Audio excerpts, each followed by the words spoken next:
À tous, bienvenue, mesdames, messieurs. L'épée de Damoclès, on ne peut plus pesante sur la tête de Valentin Dianoté. C'est désormais une évidence. Absent du territoire national depuis un peu plus d'un an, un probable retour au bécail. C'est ainsi de l'ancien garde des Sceaux, récemment député et secrétaire exécutif du parti FCBEL, Boniaï, comme il se le réclame, le conduirait droit en prison. C'est du moins la conséquence directe du verdict rendu le 22 novembre dernier par le tribunal de première instance de Cotonou. Pour vol et diffusion de documents administratifs, Valentin Dianoté a été condamné par défaut à 2 ans d'emprisonnement ferme, une amende de 2 millions de francs CFA avec mandat d'arrêt. La sentence rendue publique, les politiques d'en faire le chou gras. Et au-delà, les uns saluant un cas avéré de salubrité publique, les autres dénonçant un acharnement politique. Condamnation de Valentin Dianoté. Chasse aux sorcières ou preuve d'une lutte implacable contre l'impunité. Le débat, mesdames, messieurs, c'est tout de suite et maintenant, mais loin des politiques. Déjà sur ce plateau, Dieudonné Biao, il est le président du mouvement citoyen du Bénin, MCB. Dieudonné Biao, bonjour. Bonjour, monsieur Yetondier. Ça fait un moment par ici. Effectivement, ça fait un moment. Les téléspectateurs de Sika TV m'ont manqué, mais je suis là maintenant. En tout cas, merci pour la disponibilité. C'est un plaisir pour moi. En face de vous, vous le connaissez sans doute, Félicien Fayon, journaliste, il est analyste. Félicien Fayon, bonjour. Bonjour Joël et bonjour à tous les téléspectateurs de Sika TV. Et merci aussi pour la disponibilité. C'est un plaisir. Au registre des personnalités, mesdames, messieurs, béninoises, bien entendu, sous mandat d'arrêt désormais, figure en bonne place Valentin Dianoté. Poursuivi dans une affaire de recel et diffusion de documents administratifs, l'ancien garde des Sceaux, ancien député, secrétaire exécutif, dit-on, du parti FCBEL, Boni Yahi, est copé depuis le 22 novembre dernier d'une amende de 2 millions de francs CFA, 2 ans d'emprisonnement ferme, par défaut, assorti de mandat d'arrêt. Une décision de justice diversement appréciée. Alors, je vais me retourner plutôt vers Félicien Fayon. Une polémique autour d'une décision comme celle-là, pour vous, ça a quelle valeur? Est-ce qu'elle a même sa raison d'être? Je pense que chaque jour, il y a plusieurs décisions qui sont rendues par la justice béninoise. Et je ne sais pas pourquoi cette opinion publique a tendance à faire la part de certaines choses, c'est-à-dire en croyant qu'il y a des citoyens qui sont au-dessus d'autres, en croyant qu'il y a des citoyens qui ont d'autres couleurs, en croyant qu'il y en a qui méritent la prison et qu'il y en a qui ne doivent jamais aller en prison. Je suis peiné de suivre les commentaires qui suivent cette affaire de condamnation, alors même que ce n'est pas le seul cas. D'abord de la journée du 22, et parlant même du motif de condamnation, c'est-à-dire des chefs d'accusation qui ont conduit à la condamnation, quand on prend l'année, ce n'est pas le seul cas. Et donc, je ne sais pas pourquoi ça jase un peu partout, alors que Valentin Dianoté est un citoyen béninois, et donc qui est sous les dispositions légales qui régissent notre pays. Alors oui, pourquoi tant de bruit? C'est bien la question qui sont nombreux aussi à se poser. Je vous pose donc la même question. Est-ce une polémique qui a sa raison d'être? Condamnation de Valentin Dianoté. Je vous remercie beaucoup, monsieur Yetondier. Je profite de cette occasion pour rendre hommage à tous ces magistrats, tous ces juges qui continuent de rester debout malgré tout, à tous ces magistrats qui ne prennent pas parti pour l'homme puissant contre le faible, à tous ces magistrats qui continuent de dire le droit. C'est l'occasion pour moi de leur rendre hommage. Parce que la magistrature, c'est un corps d'élite et cette profession, c'est une profession qui n'est pas facile. Donc de loin, on peut faire des interprétations parfois erronées, mais sans savoir ce que les juges vivent. Pour ça, je reconnais cela et j'ai ce respect pour les juges. Ceci étant dit, les juges doivent tout faire pour montrer réellement qu'ils sont impartials dans leurs décisions, qu'ils sont en train de dire le droit. Ils ne doivent pas rendre des décisions qui vont prêter à confusion. À quoi faites-vous allusion? Une polémique autour d'une décision comme celle-là, je reprécise ma question. Est-ce que, pour citoyens, observateurs défendant la cause des droits humains, comme vous le dites, ça s'explique qu'il y a tout un tollé, alors que cette même journée, il y a eu d'autres décisions. Et avant cette décision, il y en a eu d'autres presque dans la même logique. En finissant de dire tout ceci, en finissant de rendre hommage à ces juges, je voudrais revenir sur votre question et vous dire, vous savez, la condamnation de l'honorable Valentin Agossou Djenotin, cette condamnation est malvenue. Elle est malvenue et pour nous, ça s'inscrit dans la logique de l'affaiblissement de l'opposition politique qui est déjà enclenchée par le pouvoir en place. Et je voudrais venir sur ça pour vous dire d'abord, prenons le timing. Le timing. Le motif, Félicien Fagnon l'a dit tout à l'heure. Après le motif, il y a aussi le contexte. Quand nous prenons le timing, vous voyez clairement que la justice avait mieux à faire que ça. Comment ça? Oui, parce que dans ce pays, nous avons des dossiers. Comme vous l'avez dit au départ, vous avez dit, si ce n'est pas une lutte contre l'impunité, nous avons des dossiers qui sont là et qui concernent des luttes contre l'impunité. Mais on ne touche pas ces dossiers-là. Mais le contexte actuel, où c'est le cas Djenotin qui est mis sur tapis, là où je parle des motifs, voilà un monsieur qui est venu sur des plateaux de télévision, je crois même que je l'ai suivi sur Sika TV, ici émission 100% Bénin, il a fait des démonstrations sur le PVI. Voilà un monsieur qui a géré tout un ministère. Moi, je m'attendais à ce que ça soit dans un dossier comme ça de mauvaise gestion, ça soit dans un dossier de corruption. Mais on a attendu que la situation politique tourne autrement. On a attendu que les populations commencent par voir la vérité en face.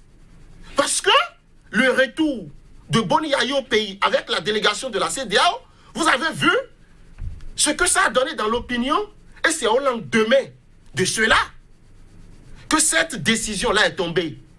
Nous ne pouvons pas dissocier cette décision-là judiciaire de la politique. Et c'est pourquoi moi je dis, il s'agit purement d'un acharnement politique.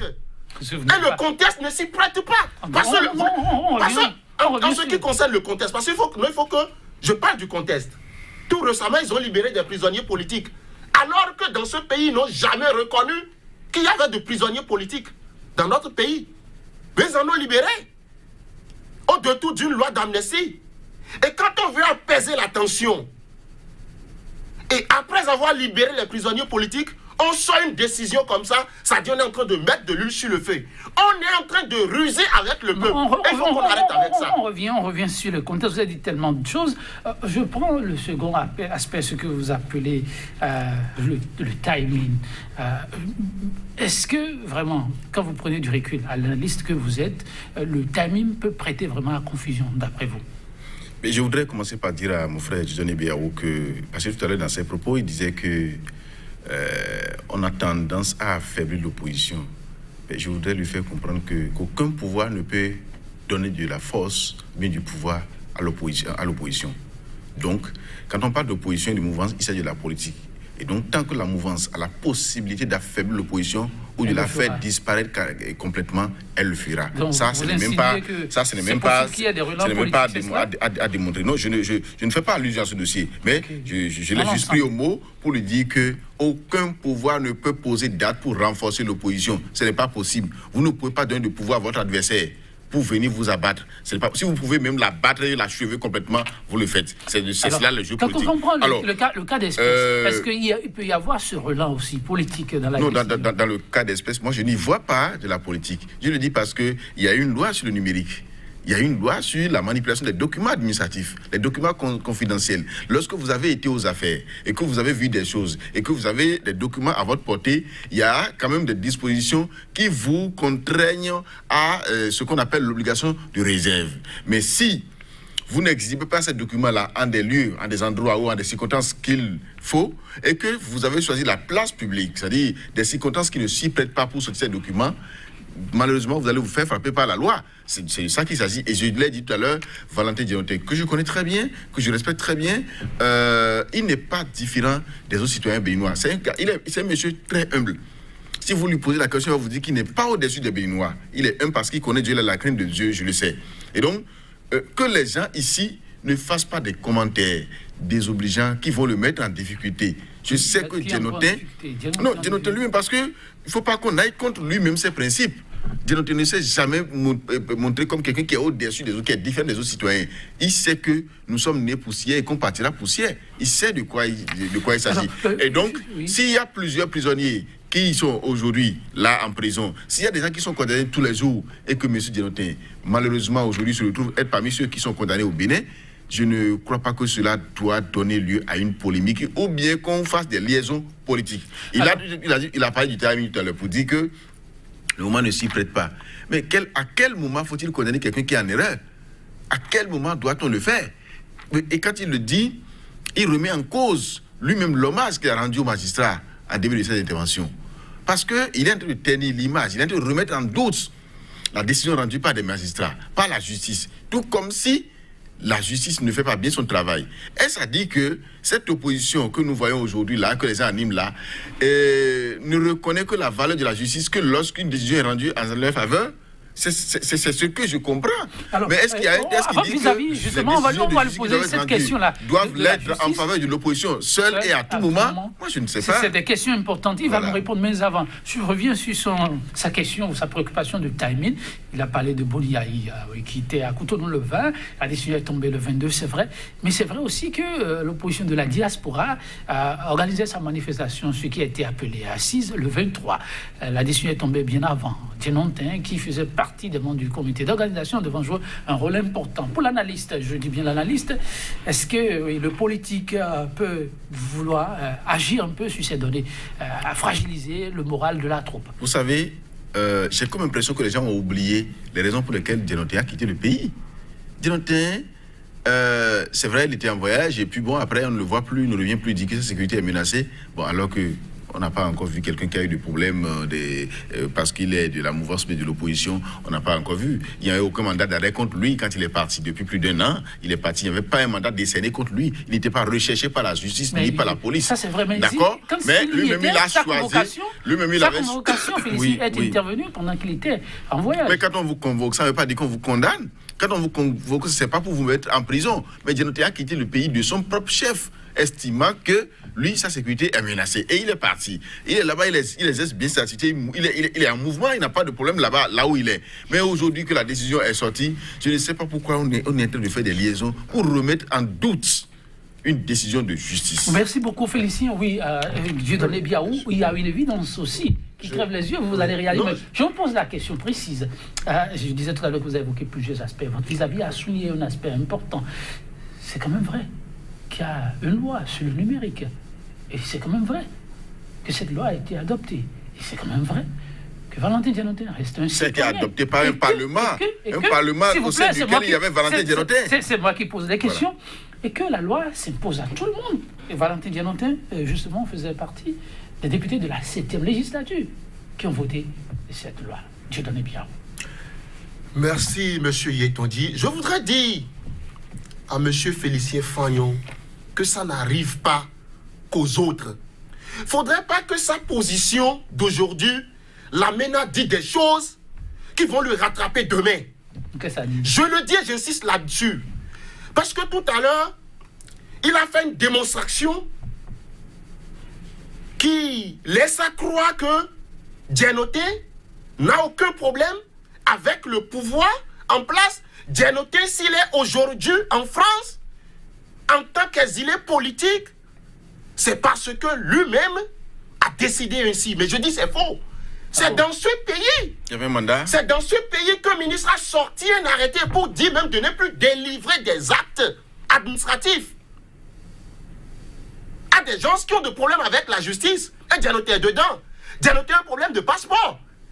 Et sa famille. C'est dans ce pays que sa femme a voulu renouveler son passeport. Et vous avez vu ce que nous avons appris dans l'opinion par la suite. Mais si M. Félicien Fagnon vient dire aujourd'hui que oui, c'est quelqu'un qui n'a pas de problème, je crois que c'est malhonnête. Et nous devons la vérité à ce peuple. Moi, je ne l'accuse pas parce qu'il n'a pas un autre discours à tenir. Une fois que vous nous avez...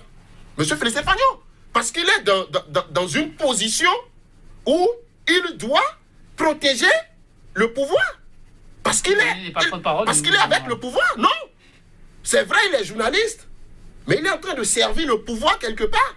Donc il n'a pas un autre discours à tenir. Une fois que vous nous avez invités, moi je savais qu'une fois sur le plateau, il va dire oui, voilà des lois qui sont votées et le monsieur a fait une loi. Mais là-dessus, est-ce que c'est pas vrai? Écoutez, s'il vous plaît. C'est une loi qui est votée. Tout le monde sait les conditions dans lesquelles ces lois ont été votées. Et je ne vous apprends rien. Un état de loi ne veut pas dire un état de droit. Et le combat que nous menons, c'est pour qu'un jour, ces lois-là soient abrogées. Et ces lois-là seront abrogées.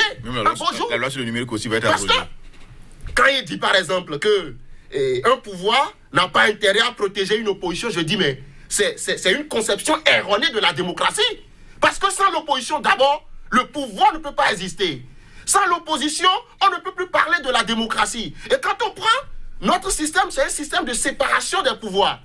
Donc ce qui veut dire qu'aujourd'hui, pour lui, dans son raisonnement, l'opposition doit disparaître, le pouvoir judiciaire doit être aux mains de l'exécutif, le pouvoir parlementaire aux mains de l'exécutif, la presse aux mains de l'exécutif. Et c'est ce que nous constatons. Et il le démontre par ses propos sur le plateau. Moi, je ne voudrais pas qu'on arrive là parce que demain, il se pourrait que lui-même soit un potentiel exilé. Avec plein d'autres jeunes qui font la même chose que lui. Pour vous dire oui, que nous autres, nous ne voulons pas apprendre le travail que les juges doivent faire aux juges. Mais nous disons que le contexte actuel dans notre pays, avec une telle décision, ça prête à confusion. Et vous-même, vous avez fait des démonstrations tout à l'heure. Quand vous parlez, par exemple, du retour de Boni Yayi, quand vous parlez des assises de Paris, et quand on voit les prises de position de Laurent Dianoté, moi je m'attendais, je continue de le dire, que quelqu'un comme ça, qu'on le condamne pour sa gestion au ministère de la Justice, que quelqu'un comme ça, qu'on le condamne pour ce qu'il a fait au niveau du coton. Mais si on laisse tout ça de côté et on nous parle de recel de documents, nous savons la ruse, la rage qui est cachée derrière ça. Et c'est pourquoi moi je dis, si les choses ont été faites de manière où le monsieur dit, venez me contredire. Je défie quiconque pour pouvoir me contredire. Et personne ne s'est levé pour le contredire, c'est sur ça, là, on veut le condamner. Le peuple a raison de dire que c'est un acharnement politique et la polémique qui s'enfle autour de cette décision est juste et légitime. Bon, c'est votre regard, mais Félicien Fagnon, que votre vis-à-vis pense qu'il y a ruse en matière de justice. Est-ce que, pour vous, ça s'entend qu'on veuille mêler la justice aux faits et qui n'en ont pas, comment dirais-je, qui n'ont pas de raison d'être? J'aurais bien voulu, Joël, que nous soyons objectifs. Voilà, ce que votre vis-à-vis aussi demande. Oui, dans le débat que nous menons, en restant collé uniquement au sujet et aux faits en débat, parce que ma personne n'a rien à voir dans ça, dans le débat qui est en cours. Ce n'est qu'une appréciation que chacun fait et une analyse que chacun fait. Oui, il a sorti quelque chose tout à l'heure, je ne connais pas porte-parole du gouvernement, mais il dit que vous avez tout intérêt à protéger le pouvoir. Je ne sais pas pourquoi il le dit, il n'a pas pu le démontrer, mais il l'a juste affirmé. Mais je dis ici que je constate que l'opposition béninoise que nous avons aujourd'hui est une opposition qui pense qu'elle a la force de frapper et qu'elle frappe son adversaire, mais son adversaire ne doit pas toucher à un seul de ses cheveux. Quand on touche un seul cheveu, on dit voilà, acharnement politique. C'est parce qu'il a dit ça qu'on va toucher. Parce qu'on a condamné Dianoté, c'est que c'est fini. On ne doit pas lui, parce que Dianoté est parfait. Il est propre du pied jusqu'à la tête. Il n'a pas de problème. Il ne peut jamais commettre d'erreur. C'est un homme qui est fait, il est au complet. C'est ce que les gens croient malheureusement. Mais est-ce qu'il a envoyé est-ce que Dianoté a envoyé des documents sur les réseaux sociaux? C'est la question à laquelle il faut répondre. Est-ce que le fait d'envoyer un document confidentiel sur les réseaux sociaux est puni par la loi? Oui ou non? Il faut répondre à ces questions et c'est fini. Et c'est de tenir l'image des magistrats. Et c'est de remettre en doute une décision de justice. Ce qui n'est pas bon. Il parle de chevauchement. Qu'est-ce que vous en dites, vous? Chevauchement par rapport à quoi? Non, vous l'avez suivi tout à l'heure. Il semble dire qu'à travers votre intervention, il comprend que vous êtes adepte de ceux qui pensent que l'exécutif, le judiciaire, le législatif, qu'il doit y avoir... Mais nulle part il n'est écrit, d'accord, que le pouvoir législatif, bien le pouvoir judiciaire appartient et à la mouvance ou bien à l'opposition. Ce pouvoir n'appartient à personne. Le pouvoir est au peuple et puis un point, c'est fini. Le pouvoir législatif, c'est pour le peuple, c'est les peuples, c'est les populations qui ont donné ce pouvoir-là aux députés. Le pouvoir judiciaire et la décision de justice est rendue au nom du peuple béninois. Donc ce n'est pas au nom d'un gouvernement, ce n'est pas au nom d'un régime. Mais les gens étaient où quand on condamnait même des gens de la mouvance? Les gens étaient où quand Daouri était en prison? Ils étaient où dans ce pays? Et pourquoi ils n'ont pas crié? Pourquoi ils n'ont pas dit que parce que Daouri est de la mouvance et on l'a condamné, pourquoi ils n'ont pas fait du bruit? Et donc, parce qu'on est opposant, on ne doit pas avoir un problème avec la justice. Mais il a parlé de Djenotin pour dire qu'on a refusé de lui renouveler un passeport. Mais il n'était pas condamné à l'époque, mais il était poursuivi par la justice. Il avait reçu, on lui a envoyé une convocation à laquelle il n'a pas répondu. Mais la justice a tous les moyens pour le contraindre à venir répondre de ces faits. Ce qui est normal. Ce qui est normal pour vous contraindre, pour vous obliger à revenir répondre. Mais je ne sais pas pourquoi. Je ne sais pas pourquoi. Des gens pensent. Regardez les jeunes béninois qui sont allés rester en prison pendant 6 mois. Parce qu'ils ont opiné. Parce qu'ils ont été suspectés dans des faits, dans des situations données. Je plains vraiment leur cas. Ils ont fait 6 mois en prison. Et leurs aînés, qu'ils défendent. Parce qu'en fait, parmi tous ces jeunes, personne n'était salarié. Personne ne gagnait. C'est les étudiants, c'est les jeunes activistes. Ils sont allés faire la prison. Mais ceux qui gagnent, ceux qui ont des milliards, ceux qui ont été députés, ministres, eux, ils ont fui cette prison-là. Ils sont allés rester en France. Oui, parce qu'ils estiment que eux, ils ne peuvent pas aller en justice, ils ne peuvent pas aller en prison. Oui, est-ce que ce n'aurait pas été plus grand, plus honorable, plus digne, que l'honorable rentre plutôt au pays? Il vient de faire un an hors du territoire. 2 ans, il vient, il fait ça à la prison, 2 ans et puis il retourne. Vous permettez, oui, poursuivre la rigueur de la loi. On ne se jette pas dans la gueule du loup. Vous voyez, ces jeunes qui ont été libérés là, dont nous parlons là, c'est parce qu'il y avait un plan en cours, un plan de révision de la Constitution. C'est parce que on voulait profiter d'eux, ils étaient des otages, des détenus politiques. Et par conséquent, ne demandez pas à ceux qui sont là-bas, là, de se jeter dans la gueule du loup. Ils ont pleinement raison. Mais les jeunes n'ont qu'à se sacrifier. Non, les jeunes ne se sacrifient pas. C'est ça, malheureusement. C'est malheureux, cette conception que vous, jeunes, vous avez. Non, les jeunes ont mené fièrement le combat. Et quand ils sont sortis de la prison, ils ont fait des déclarations. Ils ont montré qu'ils étaient en mission et qu'ils ont beaucoup appris et que la lutte continue. Et que leurs aînés n'ont pas eu le courage de se présenter. Leurs aînés ont peur de la prison. Donc leurs aînés ne sont pas dignes de mener le combat. C'est malheureux. Dans votre plan, c'est de les emprisonner. Des jeunes ne peuvent pas accepter se faire sacrifier pour des aînés qui sont aux frais. Ce n'est pas possible. Il faut que ça s'arrête.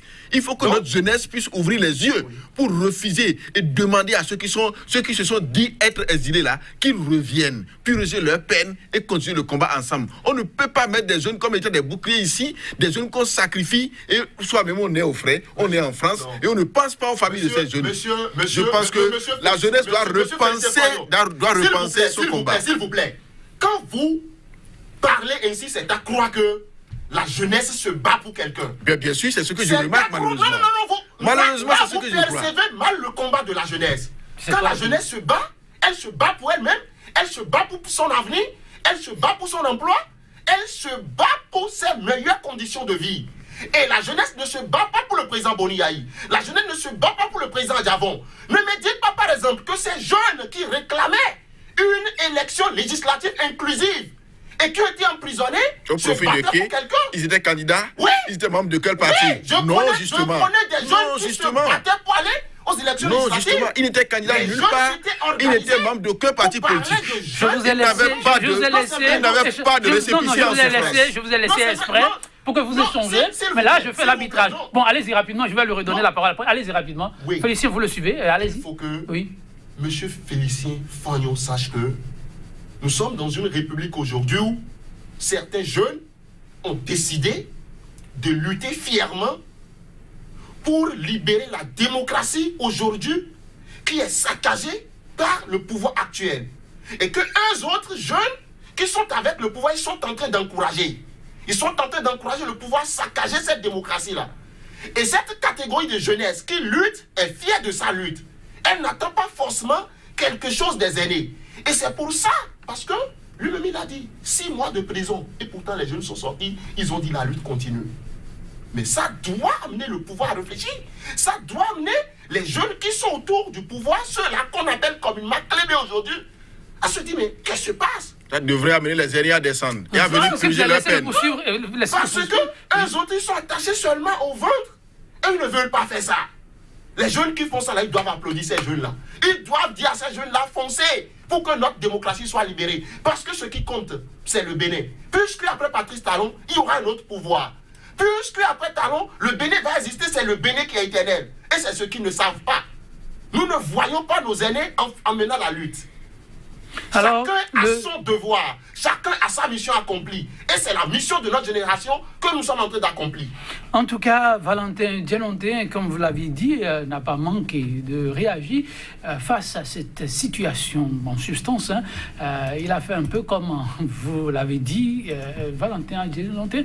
Je rapporte ce bout de phrase, sa réaction a été un peu laconique.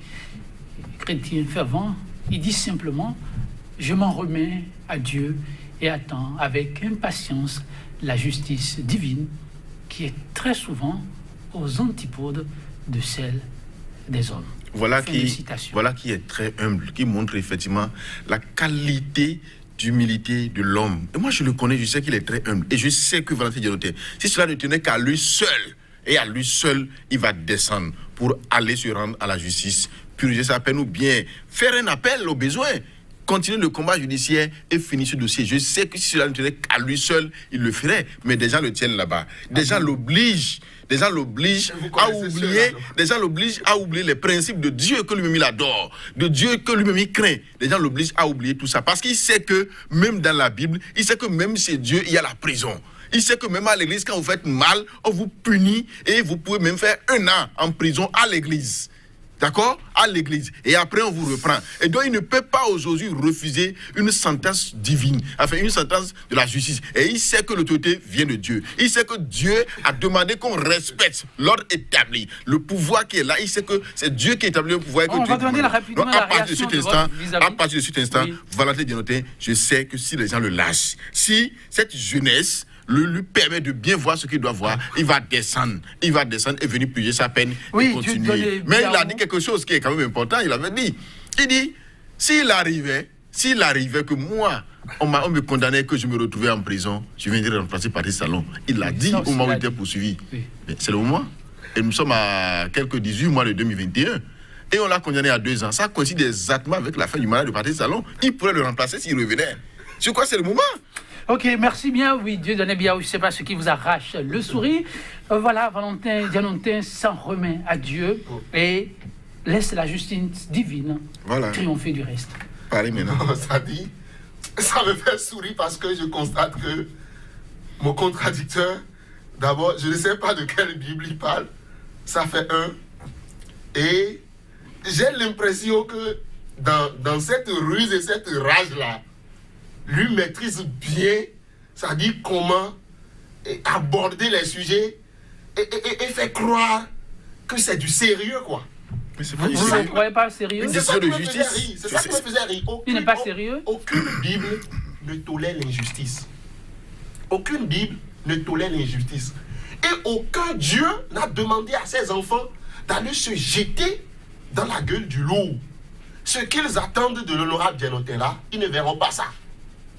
Parce que, d'abord, avant de dire oui, je me remets à la justice, il faut que la personne même soit convaincue d'avoir violé une loi.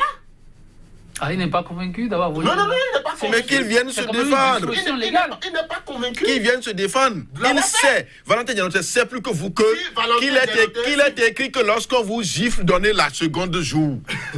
C'est ça, il sait bien ça. Et que si on l'a condamné illégalement, et que si on l'a condamné effectivement par injustice, il sait que la justice divine, comme il l'a dit, va agir plus tard. Non, c'est certain. La justice divine, ça tarde à venir, elle est lente. Elle n'agira mais pas, elle est certaine. elle n'agira pas si Valentin Djanoté ne vient pas puiser sa peine. Elle est certaine. Elle n'agira pas. Non, mais vous ne connaissez pas les voies de Dieu. Ah. Vous parlez de Dieu, mais vous ne connaissez pas les voies de Dieu. Vous ne savez pas par quelle manière Dieu va agir. Allez-y. Remettons-nous à Dieu. Pour vous dire que ce qui se passe, la loi dont nous parlons maintenant là, moi je continue de le dire. Tout le monde sait, tout le monde maîtrise les conditions dans lesquelles ces lois-là ont été votées. Et nous ne cesserons jamais de le dire assez. État de loi ne veut pas dire état de droit. Nous ne sommes plus dans un état de droit, mais nous sommes dans un état de loi. Et c'est pourquoi, chaque fois, nous autres, nous prions pour les juges. Parce que ce n'est pas parce qu'il y a la loi qu'il faut l'appliquer mordicus. Opposition. Oui, c'est ça. Parce que un pouvoir qui veut renforcer sa dictature peut mettre en place un parlement, comme ce que nous constatons actuellement. Vous voulez me dire que les lois que ce parlement-là vote là, que c'est des lois qui respectent le droit? La loi sur le numérique a été votée par le Parlement auquel a appartenu Valentin Djanoté. Pas quel parlement, pas un parlement dont le pouvoir avait la majorité. Et il fallait une majorité simple pour voter ce type de loi.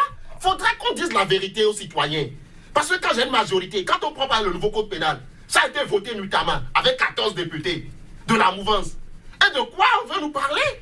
De loi, de loi, de loi. Moi, je continue de le dire, je crois fermement que nous allons restaurer l'état de droit.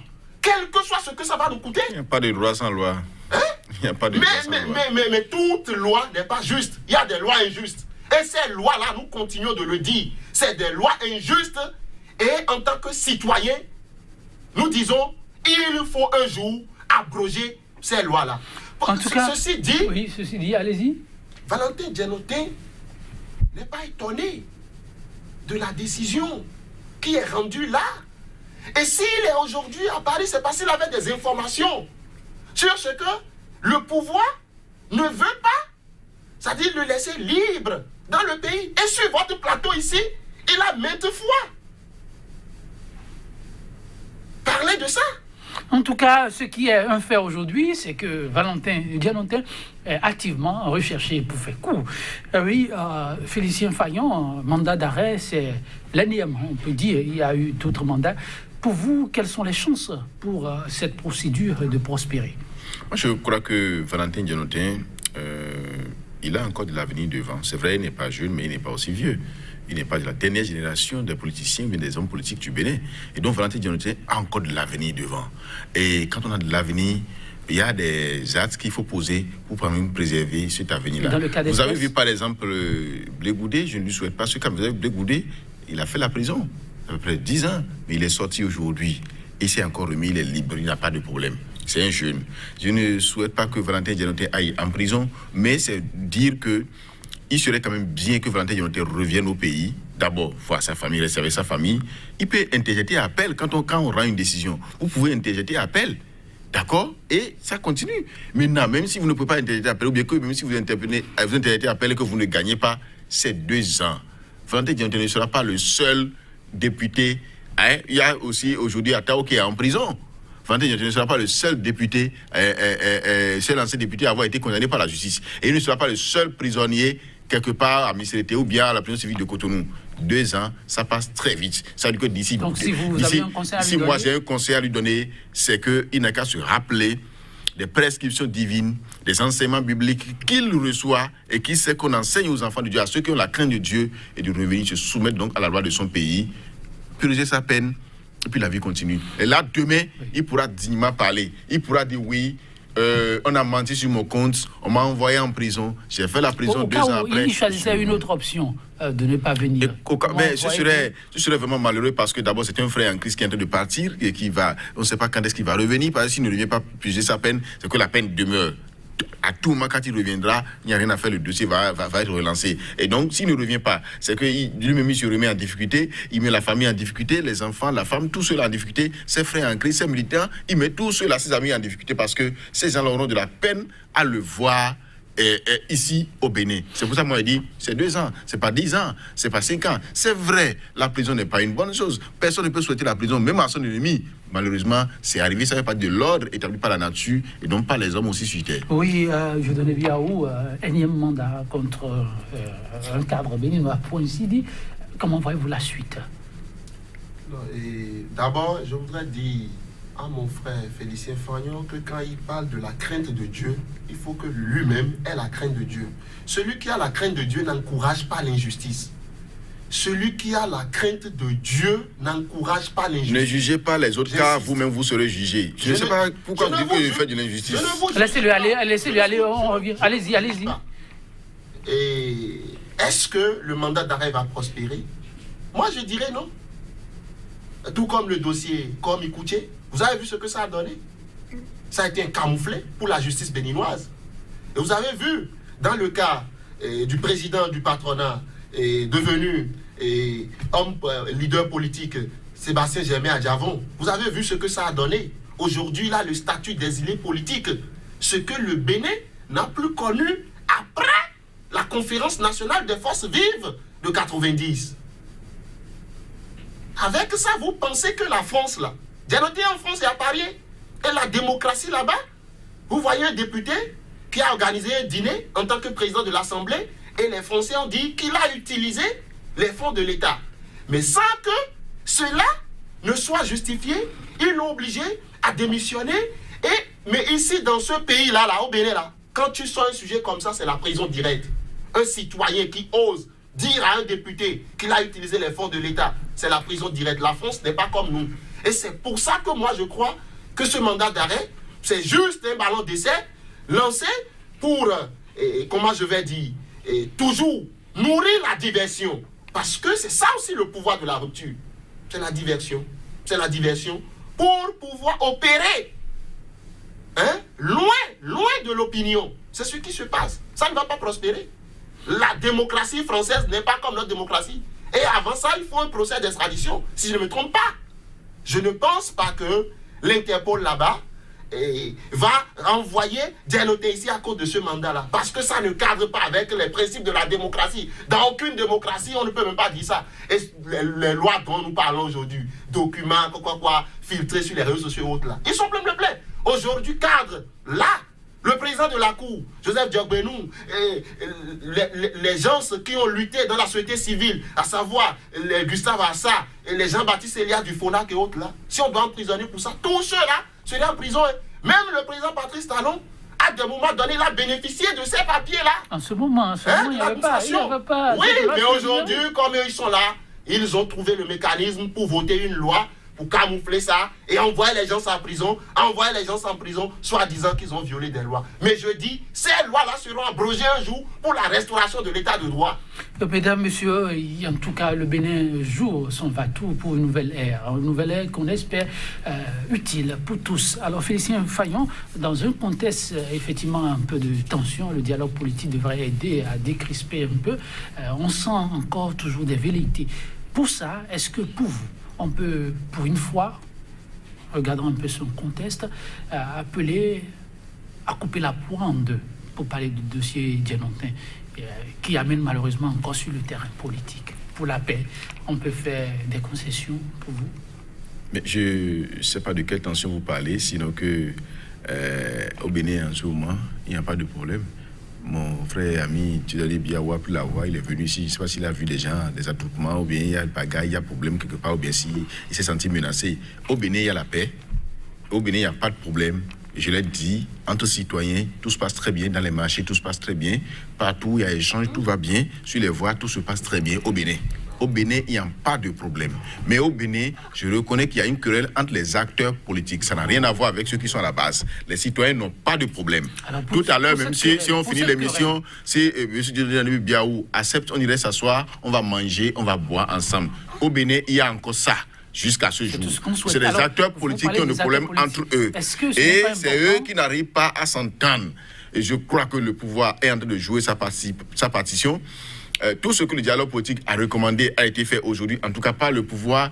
La main reste encore tendue vers l'opposition qui refuse encore, enfin une certaine opposition qui refuse encore de la prendre, mais je crois que d'ici peu, tout va rentrer dans l'ordre. Je le dis parce que je sais que les uns et les autres comprendront qu'il ne sert à rien qu'on se tire dessus ou bien qu'on continue pas à tirer ce qui n'est pas forcément à tirer, et que, bon, pour le bien-être de tout le monde, pour la paix entre les acteurs politiques, bien sûr, parce qu'au niveau des citoyens, il n'y a pas de problème, qu'on doit pouvoir se calmer. Et je rappelle encore que nous sommes à quelques 5-6 mois des élections municipales, locales et consorts. Vous voyez que l'opposition ne s'organise pas. Elle a choisi plutôt, d'accord, se consacrer encore à des sujets inutiles, à des sujets qui n'ont pas besoin des sujets à polémique, et laisse encore la mouvance s'organiser. L'opposition ne fait rien. On ne voit pas encore les partis de l'opposition, à part les FCBE qui essayent donc d'être actifs sur le terrain. On les a vus au Nigeria récemment. À part ceux-là qui s'organisent, le reste est en train de dormir encore. Et préfère parler de condamnation de Djelotin, préfère parler de ce qui n'est pas d'assises de Paris. On ira encore aux élections. Quand ils vont perdre les maires encore, j'espère qu'au moins les maires ne sont pas dans une assemblée. On va dire que Talon est allé, il a organisé son assemblée à lui. Les maires seront dans leur commune, ils seront élus, les CA seront élus, et si l'opposition n'a rien, les mêmes cris vont continuer. Je crois que c'est un problème de désorganisation. On revient sur la question de la posture de l'opposition. Oui, Dieudonné Biao, la question du contest. Monsieur Félicien Fagnon dit le contraire de ce qui est. Tout à l'heure, il a dit qu'il n'y a pas de crise au Bénin et que les Béninois circulent bien. Donc pour Félicien Fagnon aujourd'hui, la crise frontalière n'est pas un problème. Ce n'est pas un problème c'est pas un problème. Pour le citoyen béninois. Non, c'est pas un problème. Allez-y. Les Béninois qui peinent aujourd'hui à prendre du carburant dans leur moto, c'est pas un problème. Même le quotidien pour le Béninois aujourd'hui, c'est un problème. Je vous assure tout. Le quotidien pour le Béninois aujourd'hui, c'est un problème. Et lui-même, il est là pour témoigner. Ceux qui lui demandaient d'aide là, pour dire, Monsieur Félicien Fagnon, aidez-moi. S'il doit compter cela aujourd'hui, le nombre doit pouvoir, c'est-à-dire, être 10 fois ce que ça a été auparavant. Non, ne l'exagérez pas. Non, nous n'exagérons pas. Moi, je connais des gens qui avaient l'habitude d'aider leurs parents, mais aujourd'hui, c'est eux qui tendent la main à leurs parents. Ils aidaient des jeunes à eux qui allaient à l'école aujourd'hui. Les jeunes sont à la maison parce qu'ils n'ont pas de sous pour démarrer la rentrée. Et ça, c'est du fait d'un pouvoir. Et on dit, il n'y a pas de problème, il n'y a pas de crise, il n'y a rien. Ça, ce n'est pas une crise. Vous dites que l'opposition ne s'organise pas. Quand vous, votre logique, votre conception de la démocratie, c'est que l'opposition doit disparaître, on doit la fragiliser, elle va s'organiser comment? Quand vous, votre logique, c'est que les leaders de l'opposition n'ont qu'à venir, c'est-à-dire pour faire la prison, et c'est votre logique à vous, ça, elle va s'organiser comment? Le pouvoir est dans une volonté de liquider la démocratie, et on accuse l'opposition pour rien. Aujourd'hui, l'opposition, à ce pouvoir-là, c'est le peuple. Parlons du peuple, c'est le peuple.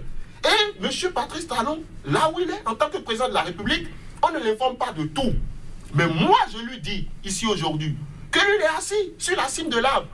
Mais je ne suis pas sûr que ceux qui sont autour de lui sont en train de lui dire la vérité.